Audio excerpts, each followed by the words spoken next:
ಮತ್ತು ನನ್ನ ಪಾತ್ರ ಅಂತೂ ತುಂಬ ವಿಚಿತ್ರವಾಗಿದೆ. ಒಂದೊಂದು ಸತಿ ಪೆಕ್ರಂಗ್ ಆಡೋ ಅಂಥದ್ದಿದೆ, ಒಂದೊಂದು ಸತಿ ಇಂಗ್ಲೀಷ್ ತಪ್ಪೆಲ್ಲ ಮಾತಾಡ್ತಿರ್ತೀನಿ, ನನ್ನ ಮೊಮ್ಮಗಳಿಗೆ ತಿದ್ದುತ್ತಿರ್ತಾಳೆ. ಇವ್ರೇನಾದರೂ ಪಕ್ಕದಲ್ಲಿ ನಿಂತ್ಕೊಂಡ್ರೆ ಮುಗ್ದೋಯ್ತು, ನಕ್ಕು ಸೋಫಾ ಕೆಳಗಡೆ ಹೋಗಿ ಬಚ್ಚಿಟ್ಕೊಂಡ್ಬಿಡ್ತಾರೆ, ಅಷ್ಟೊಂದು ನಗು ಬರ್ತಿರುತ್ತೆ ಅವ್ರಿಗೆ. ಒಟ್ಟಾರೆ ಶಾರದೆ ಧಾರಾವಾಹಿ ಕತೆ ತುಂಬ ಚೆನ್ನಾಗಿದೆ. ಎಲ್ಲ ಪಾತ್ರಧಾರಿಗಳು ನಾವೆಲ್ಲರೂ ತುಂಬ ಚೆನ್ನಾಗಿ ಆ್ಯಕ್ಟ್ ಮಾಡ್ತಿದ್ದೀವಿ. ನಾವೆಲ್ಲೂ ತುಂಬ ಸುಂದರವಾಗಿ ಕಾಣಿಸೋದಕ್ಕೆ ನಮ್ಮ ಮೇಕಪ್ ಮನೋಜ್ ಕಾರಣ ಇರ್ತಾನೆ.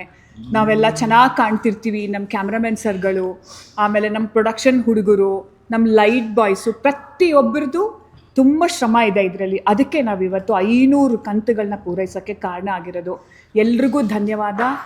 ಮತ್ತು ನಿರ್ಮಾಪಕರಿಗೆ ನನಗೆ ಇಂಥ ಒಂದು ಒಳ್ಳೆಯ ಪಾತ್ರವನ್ನು ಕೊಟ್ಟಿದ್ದಕ್ಕೆ, ನನ್ನ ಸಹಿಸ್ಕೊಳ್ತಾ ಇರೋದಕ್ಕೆ ಧನ್ಯವಾದಗಳು. ಆಮೇಲೆ ನಮ್ಮ ನಿರ್ದೇಶಕರು ಅಷ್ಟೇ, ಸರ್ ಜೊತೆ ನಾನು ಇದು 3ನೇ ಪ್ರಾಜೆಕ್ಟ್ ಮಾಡ್ತಿರೋದು. ಅವ್ರು ಅವತ್ತು ನನ್ನನ್ನು ಅವ್ವ ಅಂತ ಕರೆಯೋಕ್ಕೆ ಶುರು ಮಾಡಿದ್ದು, ಇವತ್ತು ಅವ್ವ ಅಂತಲೇ ಕರೆಯೋದು. ಮತ್ತು ಒಂದೊಂದ್ಸಲಿ ಮಾತು ಹೇಳ್ಕೊಡ್ತಾರೆ, ನಾನು ಏನು ಹೇಳಬೇಕು ಅಂತ ಯೋಚನೆ ಮಾಡ್ತಿರ್ತೀನಿ.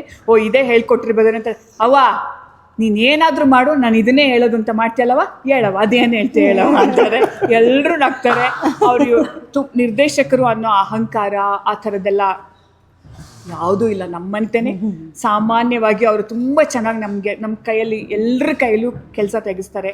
ತುಂಬ ಸಂತೋಷ ನಾನು ಅವ್ರ ಕೈ ಕೆಳಗೆ ಒಂದು ಆರ್ಟಿಸ್ಟ್ ಆಗಿ ಕೆಲಸ ಮಾಡೋಕ್ಕೆ.